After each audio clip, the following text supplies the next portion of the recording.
અમદાવાદની 7th day સ્કૂલમાં વિદ્યાર્થીની હત્યાને લઈને લોકોમાં રોષ ફેલાયેલો છે। ત્યાં જ વધુ એક વિદ્યાર્થીઓ વચ્ચે મારામારીની ઘટના સામે આવી છે। વિદ્યાર્થીને માર મારવાની ઘટના સામે આવી છે। વડોદરાના પાદરામાં શાળામાં વિદ્યાર્થીને માર મારવામાં આવ્યો। એમબી ઠક્કર પ્રાથમિક શાળામાં શિક્ષકે વિદ્યાર્થીને ઢોર માર માર્યો। બાળકોને ઢોર માર માર્યાનો વાલીઓએ આરોપ લગાવ્યો છે। ધોરણ 6 થી 8ના વિદ્યાર્થીઓને માર માર્યાના આક્ષેપ કરવામાં આવ્યા છે। ત્યારબાદ ટીપીઓએ શાળાએ પહોંચી બાળકોના નિવેદન લીધા હતા। જો કે માર માર્યા બાદ શિક્ષક રજા પર ઉતરી ગયા હોવાની વાત પણ વાલીઓ કરી રહ્યા છે। શિક્ષક શેખ યુસુફે વિદ્યાર્થીઓને માર મારવાના મામલામાં હવે તપાસ કરવામાં આવશે।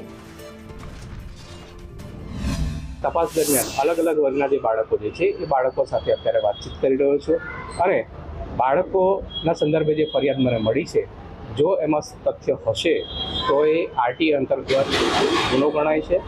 તો આવા જે શિક્ષક સંદર્ભે જે કંઈ પણ કાર્યવાહી કરવાની થશે એ અમારી કક્ષાએથી ચોક્કસ કાર્યવાહી કરવામાં આવશે। 25 એમબી ઠક્કર કુમાર શાળામાં શેખ યુસુફભાઈ જેઓ શાળાના શિક્ષક છે, એમણે ધોરણ 6ના વિદ્યાર્થીઓને માર માર્યો અને સાથે સાથે 8મા ધોરણના વિદ્યાર્થીઓને પણ ગમે તેમ અપશબ્દો બોલ્યા છે, ગાળો બોલી છે।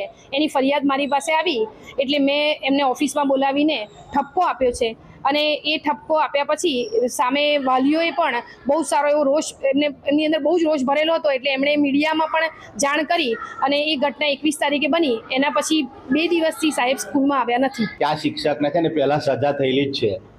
જ્યારે જરોદ હતો ને તે વખતે એને સજા થયેલી છે અને એનો પુરસ્કાર પણ અટકેલો છે, એનું પુરવણી બિલ પણ અટકેલું છે, વિષ્ણુ પગાર બિલ પણ અટકેલું છે અને એને સજામાં પાદરા તાલુકામાં મૂક્યો છે। એટલે એનું વર્તન તો પહેલેથી જ એવું છે। મારા છોકરા સુફિયાનને લાકડી મારી, માથામાં, એક કમરમાં મારીને, એક હાથમાં મારી અને તાવ ચડી ગયો તો એવો માર માર્યો છે એને મેં તાત્કાલિક મેડિકલમાં ગોળી લાવીને ખવડાવી, એટલું તાવ હતું એને। એટલે એને મારે કંઈક તો કરવું પડશે સાહેબ, જેમ તેમ છોકરાઓ ના મારે। કે મારા છોકરાએ હું જે ઘરે આવીને કીધું કે મારે સરે લાકડી મારી હતી, હું તો મેં લખતો તો બેઠો અને મને લાકડી મારી તો મારે ઘરે આવીને કે મને આખી રાત ઊંઘ્યો નહીં, મને તો ખબર દુખે એમ કરીને। મેં તો મેડમને આવીને સવારે કીધું કે આ રીતનું વર્તન કરે છે સર।